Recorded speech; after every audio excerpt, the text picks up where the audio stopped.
The Thanksgiving table looked like a stage set, complete with 24-karat gold napkin rings and a turkey that cost more than my first car.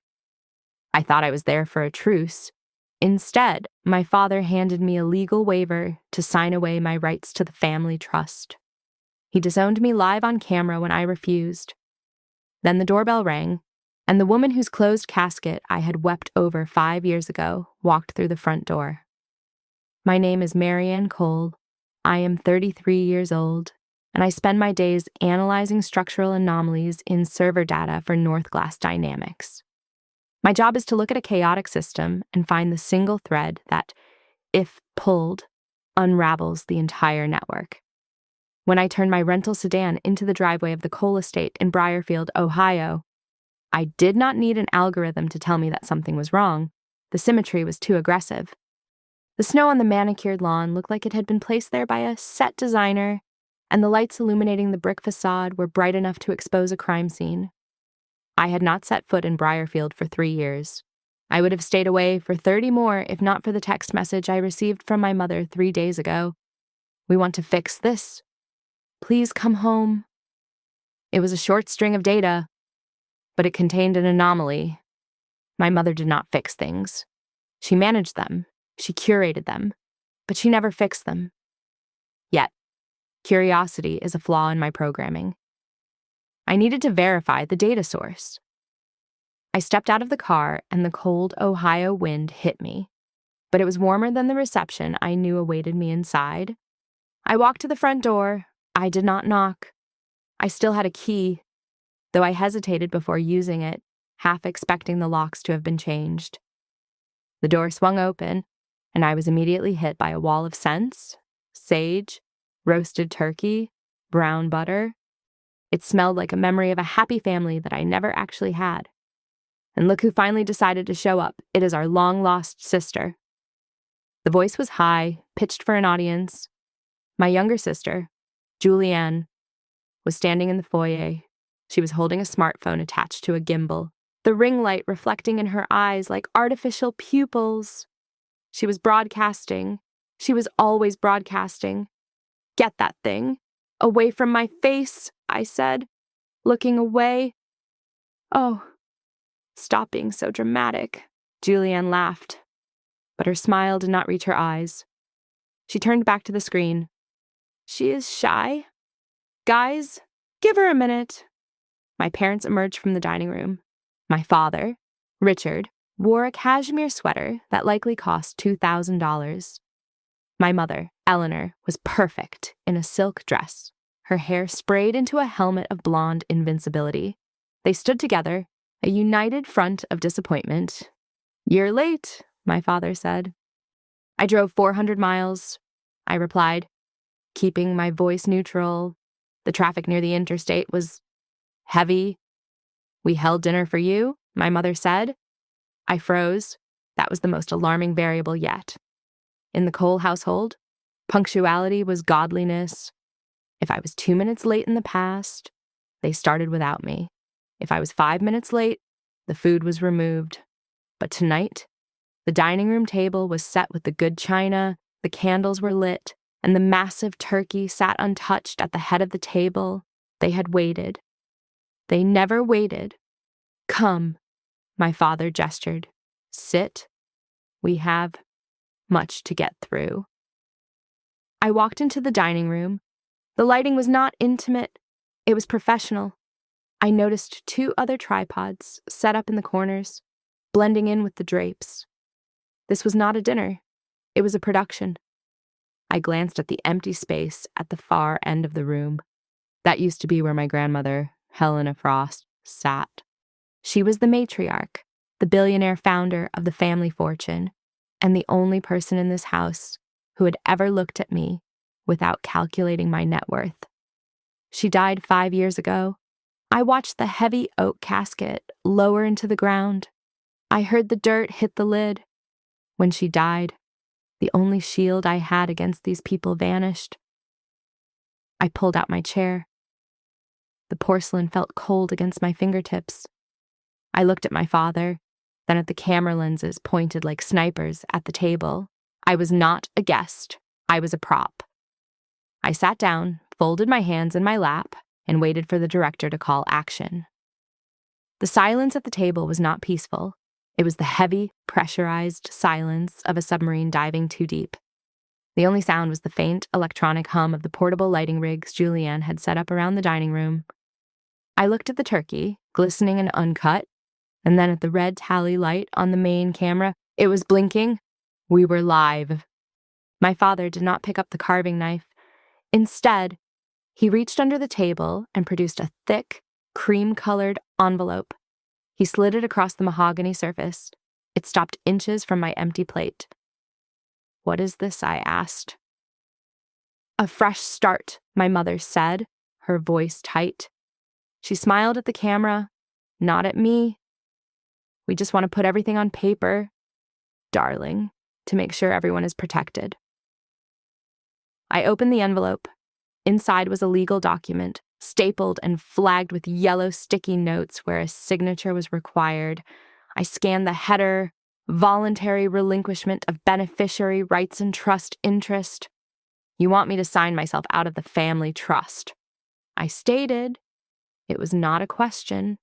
"It is a restructuring," my father said, pouring himself a glass of wine. His hand was steady, but his jaw was clenched. "The Frost estate is becoming complicated. We need to consolidate the assets to save the business. We will take care of you, of course. We just need full control to steer the ship." "Guys," Julianne said to her phone, leaning in intimately as if whispering to a friend, "can you believe this? My parents are offering to take care of everything, and she is already reading the fine print. Trust issues, much I ignored her." I flipped to page 3. My eyes caught a clause buried in the middle of a dense paragraph. "The undersigned agrees to waive any right to audit, inspect, or review historical financial records dated prior to November 25th, 2025. They did not just want my future share. They wanted to blindfold me to the past. "Why is there a clause forbidding a retroactive audit?" I asked. Looking up. "If this is just a restructuring, why are you afraid of me looking at the books from last year?" "You are ruining the mood," my mother hissed. "Just sign it," Marianne Julianne snapped, dropping the sweet sister act for a split second. "God, why do you always have to be so difficult? Look at the comments. Everyone says you are being ungrateful. Do you know how bad this looks for us? I do not care about your subscribers."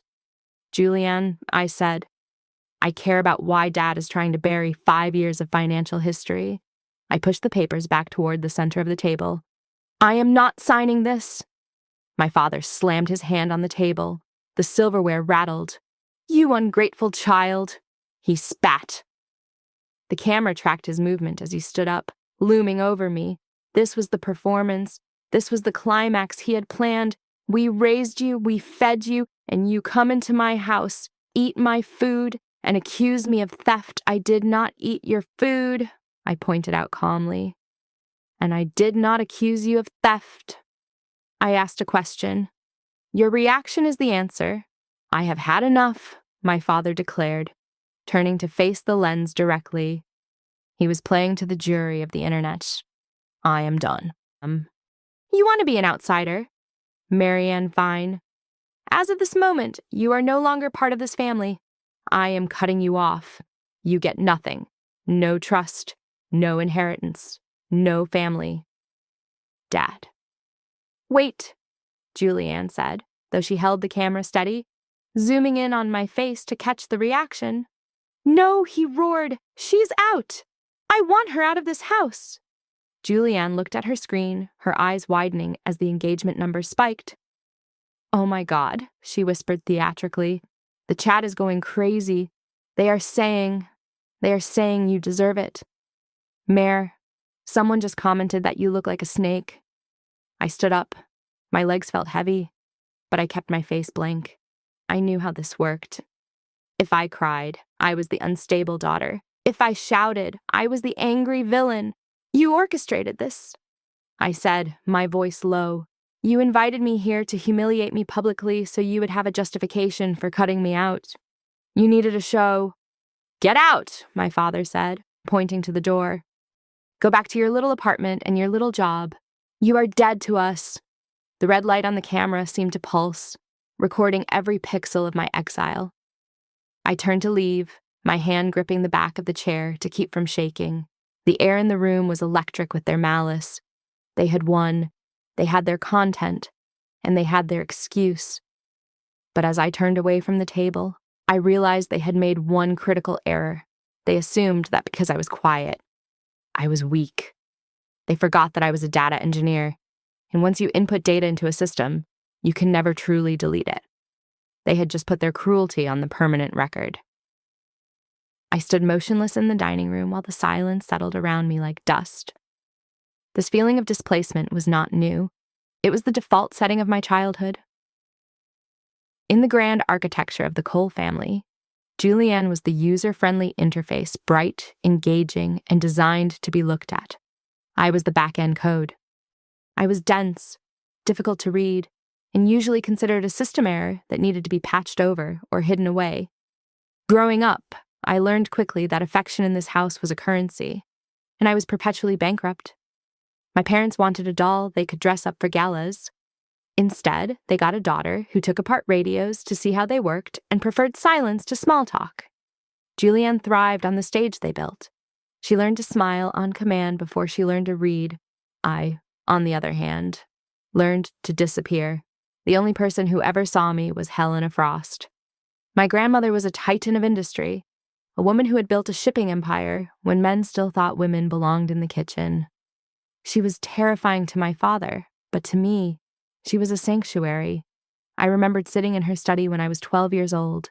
The room smelled of old paper and expensive tobacco. She had looked at me over the rim of her spectacles, her eyes sharp and devoid of the pity I usually saw in adults. "Marianne, come here," she had commanded. I walked to her heavy oak desk. She tapped the ledger she was reading.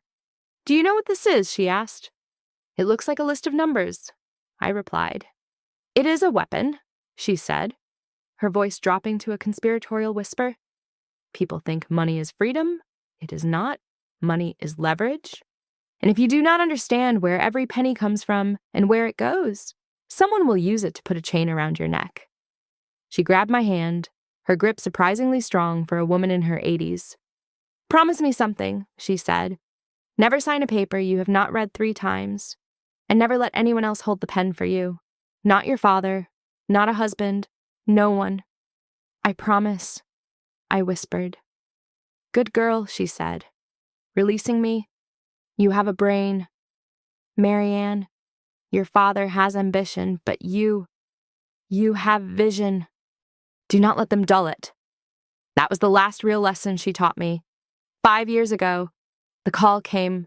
My father told me Helena had died in her sleep, a massive aneurysm, he said. It was quick, painless. The funeral was a blur of black umbrellas and rain, but one detail stuck in my mind like a splinter. The casket was closed. My father insisted on it. He told the guests that he wanted to remember her as she was, vibrant and alive, not diminished by death. I begged to say goodbye. I wanted to see her one last time. "It is not possible." "Marianne," my mother had said, adjusting her veil in the mirror, "do not make a scene. It is for the best." I watched the mahogany box descend into the wet earth, and I felt a door slam shut on my life. But the grief did not seem to touch my parents. The dirt on the grave was barely settled before the spending began. It started small, a new car, a renovation of the pool house. Then it accelerated. My father bought a 40-foot boat he did not know how to sail. My mother started wearing jewelry that rivaled the crown jewels. They told everyone it was what Helena would have wanted. They said she wanted them to enjoy the fruits of her labor. But Helena Frost was a woman who reused tea bags and checked every receipt. She did not believe in waste. I left home 3 months after the funeral. I could not watch them cannibalize her legacy anymore. I moved to a small apartment, got my degree, and started working at North Glass Dynamics. I built a life based on logic and verifiable data. I told myself I was free of them. But standing there in the dining room, Looking at the parents who had just disowned me for refusing to sign a waiver, the old suspicion roared back to life. Why was the casket closed? Why was there an urgent need to waive the right to audit past records? My grandmother warned me that money made family dangerous. I looked at my father's red, angry face and realized he was not just greedy, he was afraid. And fear makes people sloppy. 7 days before the invitation arrived, I saw a ghost in the machine. I was running a routine sentiment analysis script on local business filings when a flag popped up on my secondary monitor. It was a liquidation notice for a holding company attached to the Frost Family Trust. The document was time-stamped at 2 a.m. By the time I clicked the link to verify the source code, the page was gone. Error 404. It was not just deleted, it was scrubbed. In my line of work, data does not just disappear unless someone pays a lot of money to make it invisible. Then the phone rang. It was my mother.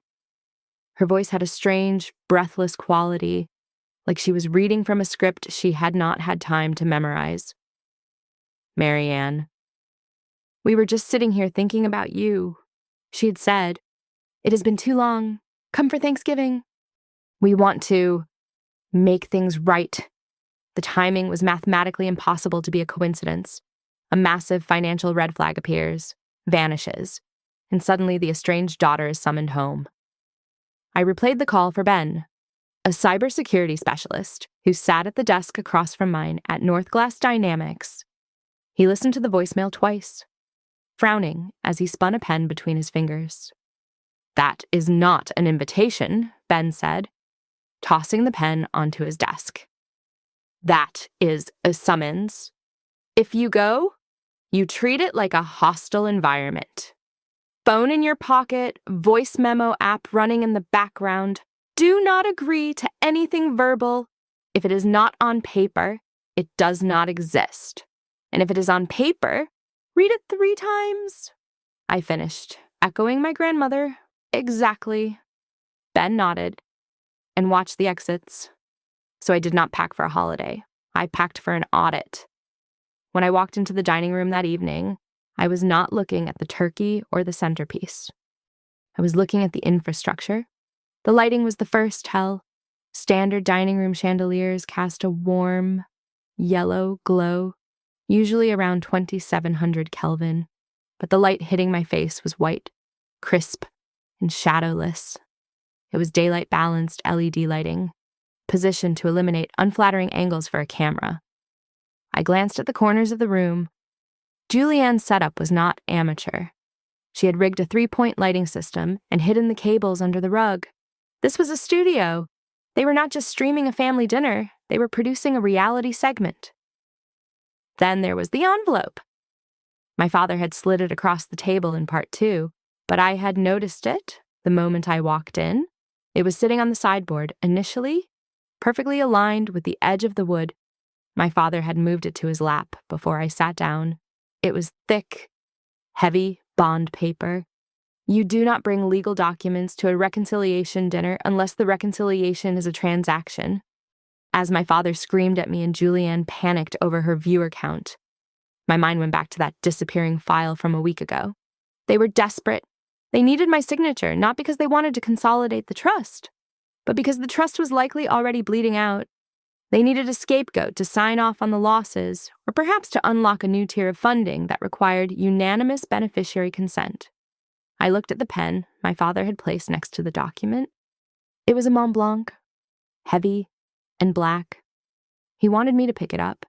He needed the visual of the prodigal daughter signing away her rights to save the family.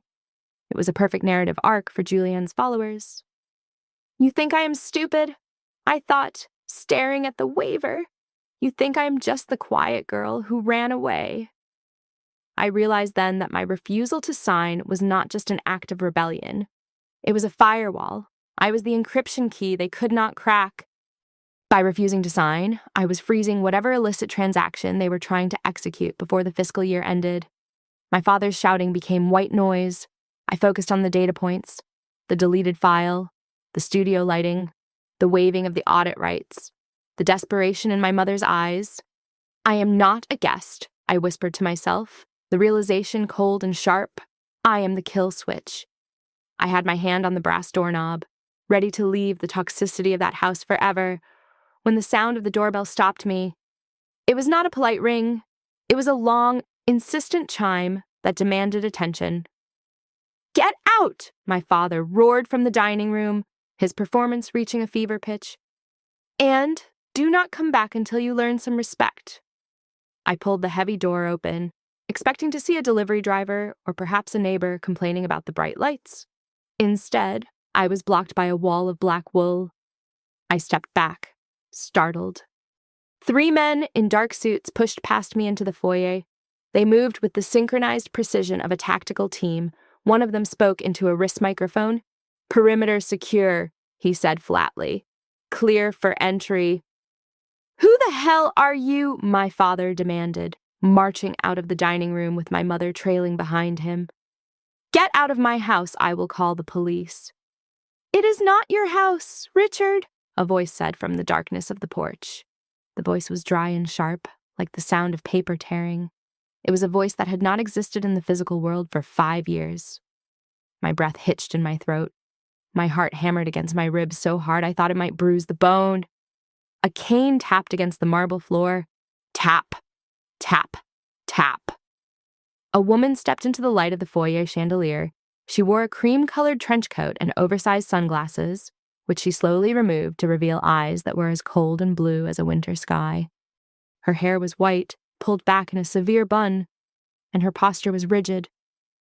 My mother dropped her wine glass. It hit the hardwood floor and shattered, spraying red Cabernet across the hem of her silk dress and onto the pristine white rug. She did not notice. She stared with her mouth hanging open, her face draining of blood until she looked like wax. "Mom," my father whispered. He staggered back, gripping the back of a chair for support.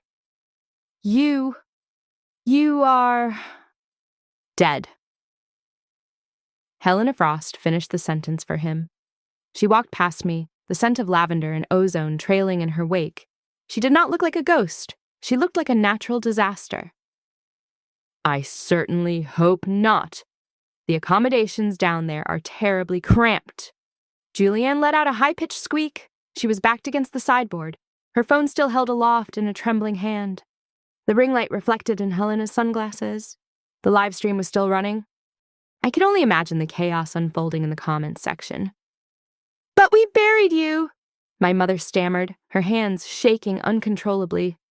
"I saw the coffin. We had a service. The priest, he said." "You buried a very expensive, weighted box," Helena said, walking into the dining room. She stopped at the table and looked down at the legal waiver my father had tried to force me to sign. She picked it up with a gloved hand, reading it with a look of supreme disgust. "And while I was away, it seems you have been very busy spending money that does not belong to you." 2 more people entered the house behind her. I recognized them immediately. They were senior partners from the law firm that handled the corporate accounts for North Glass Dynamics. They were not family lawyers. They were corporate sharks. They set their briefcases down on the dining table, pushing aside the expensive china. "Marianne," Helena said, turning to me. Her expression softened for a fraction of a second, the only warmth in the room. "Close your mouth, child. You look like a fish." "Grandmother," I managed to whisper, my voice breaking. "I saw the hearse. I cried for you." "I know," she said, and her voice wavered slightly before hardening again. "I am sorry for the theater, Marianne. But I had to see who would cry, and who would check the safe for the jewelry." She turned her gaze back to my father. The atmosphere in the room shifted instantly. The domestic drama was over. This was now a tribunal. "Richard," she said, her voice dropping to a dangerous, low register. "I have just spent the last 48 hours reviewing the bank transfers made under my digital signature. It seems I have been quite active for a corpse. I want to know who has been signing my name while I was supposed to be rotting in the ground." My father tried to speak, but no sound came out. He looked at the camera, then at his mother, then at the lawyers. He looked like a trapped animal. "We are live, Julianne?" Helena asked, glancing at the phone without turning her head. "Good. Do not turn it off. I want the world to see this. I want every shareholder to see exactly who has been forging the chairman's signature." I stood frozen near the door, my mind reeling. The dinner was gone. The family was gone. In its place was a crime scene, and my dead grandmother had just brought the evidence. The dining room had transformed into a sterile courtroom. The smell of roasted turkey now seemed grotesque, like a banquet laid out in a morgue. Helena took the seat at the head of the table, the spot my father had occupied only moments before. She did not sit like a grandmother. She sat like a CEO presiding over a hostile takeover. "You want to know why I died," Helena said, her voice devoid of theatricality. It was a statement of fact. I died because my own son was drafting power of attorney documents to have me declared mentally incompetent. I saw the drafts on your desk. Richard, you thought I was losing my mind. I was simply losing my patience. One of the lawyers, a man with a jaw like a steel trap, stepped forward. He opened a leather binder and adjusted his glasses.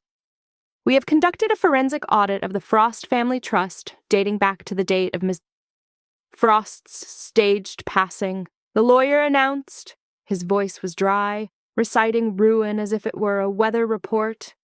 "We have found a systematic siphoning of assets totaling $12,400,000. My mother gasped. The sound was sharp in the quiet room. "That is a lie," my father shouted, though sweat was beading on his forehead. "That money was reinvested. We were diversifying, you were laundering," the lawyer corrected. He placed a document on the table. Item A. A recurrent transfer of $50,000 a month to a nonprofit called the Briarfield Wetlands Preservation Initiative. "There is no such initiative. The registered address is a post office box in the Cayman Islands." "And who is the signatory for that account?" Helena asked, tapping her cane against the floor. The lawyer turned a page. "Julianne Cole." Julianne dropped her phone. It landed face up on the carpet, the camera still staring blindly at the ceiling, capturing the audio of her life falling apart. I did not know." Julianne stammered. She looked from our father to the lawyers, her eyes wide with terror. "Daddy just told me to sign some tax papers. He said it was for my brand. I never read them. Ignorance is not a legal defense for fraud." "Miss Cole," the lawyer said coldly. My father looked around the room, his eyes darting frantically. He needed a lifeboat. His gaze landed on me. "It was her," he yelled, pointing a shaking finger at my chest. "Marianne! She is the data engineer. She set this up. She hacked the accounts and put Julianne's name on them to frame us. She has always been jealous of her sister." The accusation hung in the air. For a second, I felt the old fear, the childhood instinct to shrink away and accept the blame just to stop the shouting. But I looked at my father and saw nothing but a pathetic man trying to hide behind his daughter. "That is quite enough," Helena said. Her voice was not loud, but it silenced the room instantly. She stood up and walked over to me. She placed a hand on my shoulder. It was heavy and grounding. "I have been watching every transaction in this family for 5 years, Helena declared, looking my father in the eye. "I know exactly who spent what. I know who bought the boat. I know who bought the diamonds. And I know that Marianne has not taken a single dime. In fact, she is the only person in this room who refused to sign your waiver tonight. She is the only one with clean hands." She looked down at Julianne's phone on the floor. "And now," Helena continued, a grim smile touching her lips, "thanks to my granddaughter's vanity, the entire internet knows it too. How many witnesses do we have?" "Julianne, 5,000, 10,000. My father lunged for the phone. "Turn it off, turn it off." One of the security guards stepped in his path, blocking him with a solid wall of muscle. "The accounts are already frozen." "Richard," Helena said. "My associates executed the order 10 minutes ago." Your credit cards are plastic scrap. The cars in the driveway are being repossessed as we speak. You do not own this house. You do not own the trust. You do not even own the clothes on your back. I looked at the phone on the floor. The chat stream was scrolling so fast, it was a blur of neon text. The verdict was in. Marianne, Helena said, turning to me. Pack your things. You are leaving. And this time, you are not running away. You are being escorted out. I looked at my parents. They were not looking at me. They were looking at the lawyers, looking at the ruin of their facade. I realized then that they had never really seen me. And now, they never would again. The live stream had captured their true faces, and the image would last forever. The internet does not forgive, and it certainly does not forget. By noon the next day, the clip of my father screaming had hit 3 million views. Julianne had spent her entire adult life chasing virality, curating her existence to fit into a square aspect ratio. She finally got her wish. She was the most famous person in America for exactly 48 hours, but not for her skincare routine. She was trending as the face of entitlement. The collapse of the Cole family brand was swift, brutal, and mathematically fascinating to watch. I sat in a suite at the Four Seasons, where Helena had moved us for security, and watched the notifications roll in on my laptop. It was a cascade of dissociation. First, the lifestyle sponsors fled. A major athleisure company posted a tweet stating they did not align with values of fraud and deception. Then the Beauty Box subscription service canceled her contract. By the time the sun went down, Julianne was not an influencer anymore. She was a liability. My parents were not faring any better. The Briarfield Police Department, usually reluctant to disturb the wealthy residents of our gated community, could not ignore the allegations of grand larceny broadcast live to a global audience. News helicopters circled our family estate like vultures waiting for a carcass. I saw footage on the local news of my father trying to shoo away reporters from the driveway, looking disheveled and frantic. The irony was sharp enough to cut glass. He had spent years obsessed with our public image, and now he was providing the B-roll for his own downfall. "Stop watching that," Helena said from the armchair. She was reading the Wall Street Journal, calm as a frozen lake. "It is junk food for the brain." "They are camped outside my apartment, too," I said, looking away from the screen. "My phone has rung 200 times today. Every major network wants an exclusive." "And they will get nothing," Helena replied, turning a page. "We do not try cases in the court of public opinion. Marianne, that is for amateurs and narcissists. We try cases in federal court, where the judge does not care about how many likes you have." My phone buzzed again. It was not a reporter this time. The caller ID flashed Mom. It was the 15th time she had called in the last hour. "Answer it," Helena said, lowering her paper. "Put it on speaker. Let us hear the negotiation strategy." I pressed the button and set the phone on the coffee table. Marianne, oh, thank God. My mother's voice was high and jagged, the sound of a woman drowning. "Marianne, you have to help us. The police are here. They want the hard drives from the study." "I cannot help you," I said. My voice surprised me. It was steady. "Please, sweetie," she pleaded. "We can fix this. We can put out a statement. We will say it was a misunderstanding." A skit? "Yes, a performance art piece about capitalism. Julianne says people will believe it if we all stick to the story. Just tell the grandmother to call off the lawyers. We are family." I looked at Helena. She did not even blink. She just shook her head slowly. "It was not a skit, Mom," I said. "And I am not part of the story anymore." "Do not do this to us," my father's voice roared from the background, distant but audible.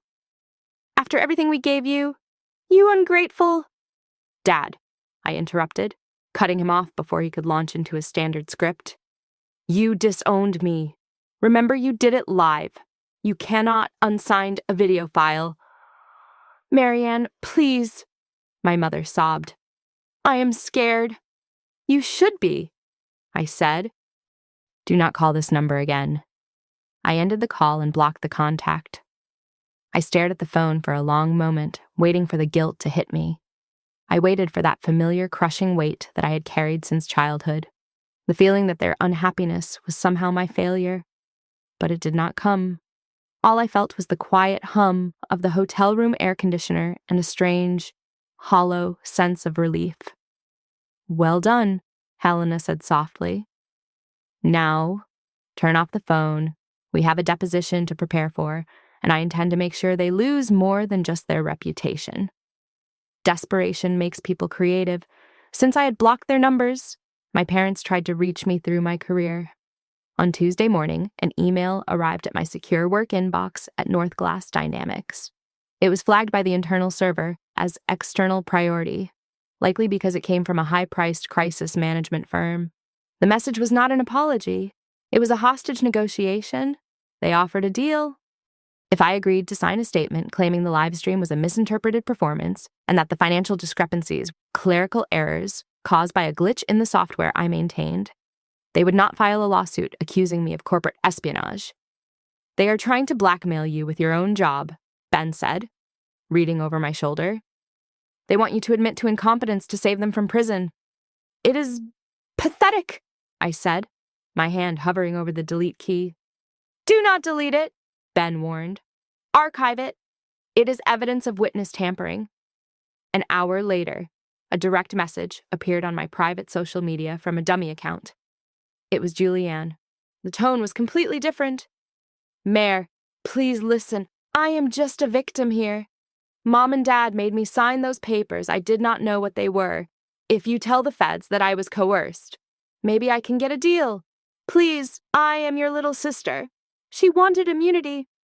She was willing to throw our parents into the fire to save her own skin, provided I lit the match. I felt a wave of nausea.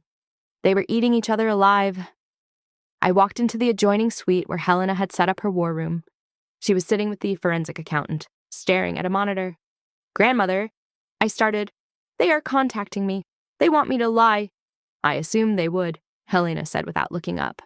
"But before you decide how much mercy you want to show them, you need to read this." She pointed to the screen. It was an archived email chain recovered from my father's private server. The date was 3 years ago, just 2 weeks after I had left home. The subject line read, "Contingency Plan B." I leaned in. The text was short and written by my father to my mother. "If the audit ever happens, we cannot claim ignorance. We need a fall guy.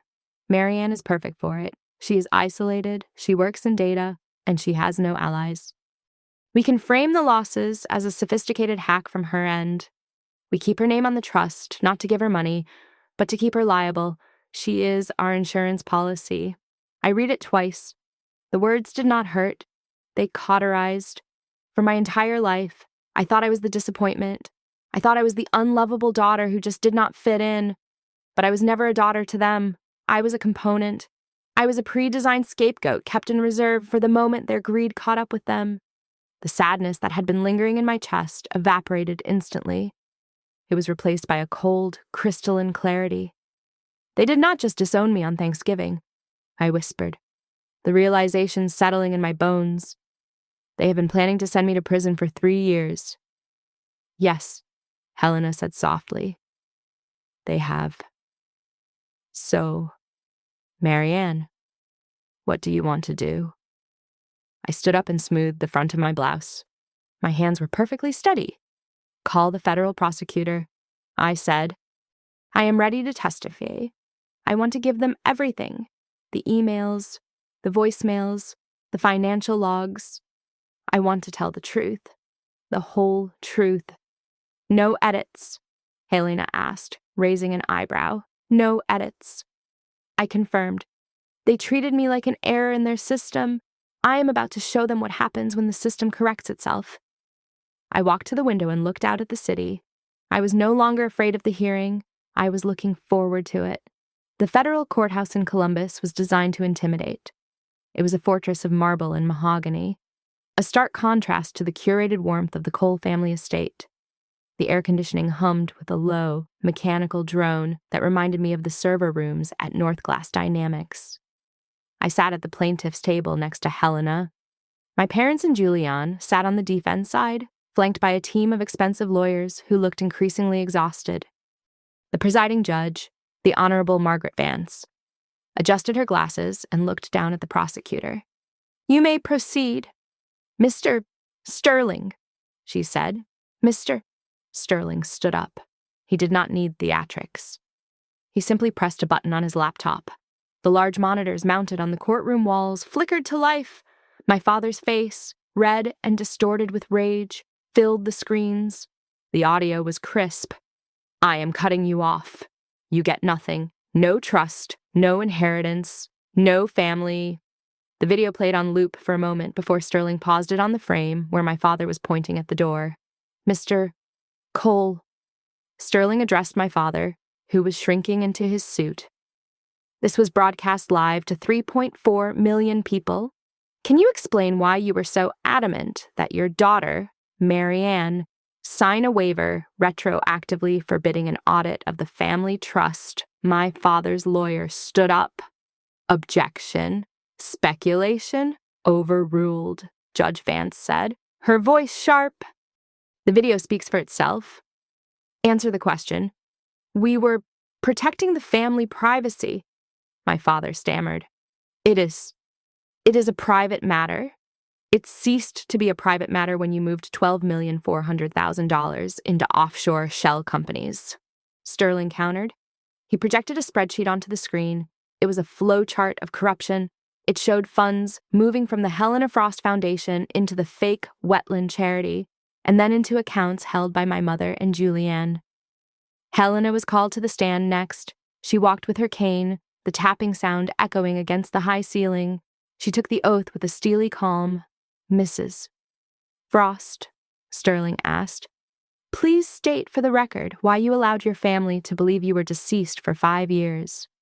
"Because I suspected my son was stealing from me," Helena said, her voice clear and carrying to the back of the room. "But I had no proof. If I had confronted him, he would have hidden the trails. I had to become invisible. I had to let them believe the watchdog was dead so they would get careless. And they did. Julianne was next. She tried to play the role of the innocent child. She wore a modest gray cardigan and no makeup, a calculated costume change from her usual glamour. I did not know what I was signing. Julianne sobbed into a tissue. "I just did what Daddy told me. I am a victim here too." Sterling did not look up from his notes. "Ms. Cole, do you recognize this text message sent from your phone to your mother on October 14th, 2024? He read the transcript aloud. "Did the transfer clear yet? I need the down payment for the loft before the audit happens. Make sure Marianne stays away." The sobbing stopped instantly. Julianne stared at the prosecutor, her mouth opening and closing like a fish on a hook. The silence in the courtroom was absolute. The victim narrative had just been deleted. Then came the final blow. My lawyer, a quiet man Helena had hired, stood up to address the court regarding my involvement. He submitted a thick binder to the judge. "Your Honor," he said, "Marianne Cole has voluntarily submitted her personal financial records for the last 10 years for forensic review. Every paycheck, every expense, every tax filing. The independent audit confirms she has never received a single cent from the illicit transfers. Furthermore, we would like to submit Exhibit C." It was the email! The Contingency Plan B email where my father explicitly outlined his plan to frame me. The judge read the document. Her expression tightened. She looked from the paper to my parents. The look was not one of judgment, but of disgust. "This court has seen enough," Judge Vance said, closing the folder. "The evidence of conspiracy to commit wire fraud, embezzlement, and money laundering is overwhelming. And the attempt to frame a family member as a scapegoat is, frankly, depraved." My mother let out a low wail, burying her face in her hands. My father stared straight ahead, his face gray. He knew the algorithm had finished running. The result was inevitable. "I am revoking bail," the judge declared. "The defendants are considered flight risks given their offshore connections. They will be taken into custody immediately pending the grand jury indictment. I watched as the marshals moved in. There was the metallic click of handcuffs. It was a sound I had expected to be loud, but it was quiet. It was just a small mechanical latch closing. My father did not look at me as he was pulled to his feet. My mother was shaking so hard she could barely stand. I sat perfectly still. I felt Helena's hand cover mine on the table. "It is done," she whispered. I looked at the date on the screen, the flowcharts, the text messages, the undeniable proof of their guilt. I had spent my life trying to find the error in myself, but looking at them in handcuffs, I finally realized that the error had never been in my code. It was in theirs. The sound of the gavel striking the wood was the only closure I needed. It signaled the end of the hearing, but the real work began 5 minutes later in a private conference room down the hall. My parents and Julianne were being processed by the marshals, but Helena had requested a final administrative moment before they were taken to the detention center. Helena sat at the head of the table, a stack of fresh documents in front of her. She did not look at her son or her daughter-in-law. She looked at the papers. The Frost family trust, as of this morning, has been dissolved, Helena announced, her voice flat and efficient. The assets are being transferred into a new entity. The Cole family name is being removed from all board positions, effective immediately. You are bankrupt in every sense of the word. My father sat in the chair, his hands cuffed in front of him. The expensive suit looked ridiculous now, like a costume he had forgotten to take off. He looked up at me, his eyes rimmed with red. "Marianne," he croaked, his voice cracking, "we are family. You cannot let them take us to prison. We are your parents." I looked at him. For 33 years, that word parent had been a command. It meant I had to obey, to shrink, to fix their mistakes. But looking at him now, stripped of his power and his money, I realized the word had no weight. It was just a label, and an inaccurate one. "You are not my parents," I said quietly. "You are the people who drafted a plan to frame me for a felony. You are the people who looked at your own daughter and saw an insurance policy. We were desperate. My mother wept, her mascara running down her face in dark streaks. We did it for the family, no," I corrected her. "You did it for the image of the family, and that image is gone." Helena slid a single document toward me. It was not a waiver. It was an appointment letter. "Marianne," Helena said, "this is the charter for the new foundation. I am stepping down as chairman. I want you to take the seat. But there is a condition." "What is it?" I asked. "Total transparency," Helena said. "Every ledger, every transaction, every donation, it all goes on a public blockchain. Anyone with an internet connection can audit us at any time. No secrets, no shadows." I looked at the paper. It was the antithesis of everything my father had built. He had built a life on concealment. Helena was asking me to build one on truth. I picked up the pen, my own pen this time, and signed my name. "Agreed," I said. The marshals stepped forward. It was time. My father tried to stand tall, but his shoulders slumped. Julianne looked at me one last time, her eyes empty without the validation of a screen. She opened her mouth to speak, perhaps to ask for one last favor, but she saw the look on my face and closed it again. There was nothing left to say. Goodbye. "Richard," Helena said without turning around. They were led out of the room. The door clicked shut, and the silence that followed was not heavy. It was light. It felt like oxygen. Helena stood up and adjusted her coat. She looked tired, but her eyes were bright. "Do you know why I left everything to you?" "Marianne," she asked. "Because I am good with data, I guessed. Because you understand that data is just a fancy word for truth," she said, tapping my cheek with her gloved hand. "Money is not a legacy. Child, money is just fuel. Integrity, that is the legacy. Do not burn it." We walked out of the courthouse together. The heavy double doors swung open, and the cold Ohio air hit my face. It was biting and sharp, and it felt wonderful. The press was waiting at the bottom of the steps, a sea of cameras and microphones. But I did not shrink away. I did not need to hide. I looked at the winter sky, clear and blue. For the first time in my life, I was not an anomaly. I was not a glitch in the system. I was the architect of my own future. My parents were gone, locked away in the prison of their own making, but I was free. I took a deep breath, filling my lungs with the cold air, and walked down the steps to meet the world on my own terms. Thanks so much for listening to this story. Drop a comment down below and let me know where you are tuning in from. I would love to hear what you guys think about how Marianne handled that ending. Make sure you subscribe to Victoria Revenge Stories, hit that like button, and smash the hype button to help this story get recommended to more people.